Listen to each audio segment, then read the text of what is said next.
আল্লাহর পয়গম্বর, যদিও আপনি সমস্ত সাহাবায়ে কেরামদেরকে বিনা গোসলে দাফন দেন গো, আমার স্বামী হানজালাকে আপনি বিনা গোসলে দাফন দিবেন না কেন রে? আমার সাহাবী হানজালাকে বিনা গোসলে আমি কেন দাফন দেব না? কারণটা কি? মহিলা ডাক দেয়া বলে, ওগো আল্লাহর পয়গম্বর, আমরা নতুন বিবাহ হয়েছে আজকে বাসর রাত্রের মধ্যে, স্বামী আমার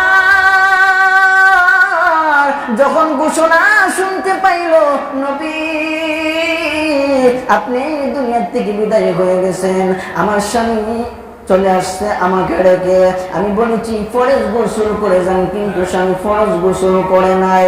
ওগো নবীজি মেহেরবানি করে আমার স্বামীকে আপনি বিনা গোসলে দাফন দিবেন না। আল্লাহর পয়গম্বর বলেন, এ সাহাবীরা আমার হানজালার লাশটা কোথায় দেখো? একজন একজন সাহাবী শহীদ সাহাবায়ে কেরামদেরকে দেখেন, কিন্তু হানজালা রাদিয়াল্লাহু তাআলা আনহুর লাশ কোথাও পাওয়া যাচ্ছে না। আল্লাহর পয়গম্বর বলেন, রে সাহাবীরা জিহাদের ময়দানে খুঁজে খুঁজে দেখো আমার হানজালার লাশটা কোথায় গেল, কিন্তু দেখা যায় কোথাও পাওয়া গেল না। মহিলার কান্না বিভোর হয়ে গেছে। আল্লাহর পয়গম্বর চোখের পানি ছেড়ে ছেড়ে কান্না করেন, আরে আমার সাহাবী হানজালার লাশ কোথায় চলে গেল? মহিলা কান্না করে,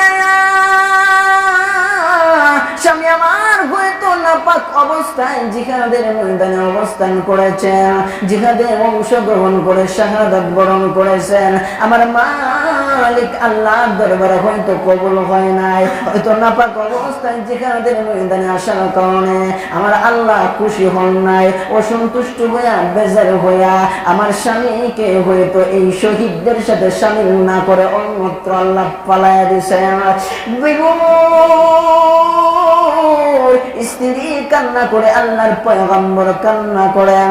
এমনিতেই হযরত জিবরাইল আলাইহিস সালাম আল্লাহর পয়গম্বরের কাছে এসে বলেন, ওগো নবীজি চিন্তার কোনো কারণ নাই, পেরেশানির কোনো কারণ নাই। ও নবী, আপনার হানজালা আপনাকে এত ভালোবাসলেন, আপনাকে এত মহব্বত করেন গো নবী, ফরজ গোসল পরিত্যাগ করে আপনি রাসূলের জন্য জিহাদের ময়দানে অবস্থান করেছেন, আল্লাহর দ্বীন আল্লাহর জমিনে প্রতিষ্ঠিত করবার জন্য জিহাদে অংশগ্রহণ করেছেন।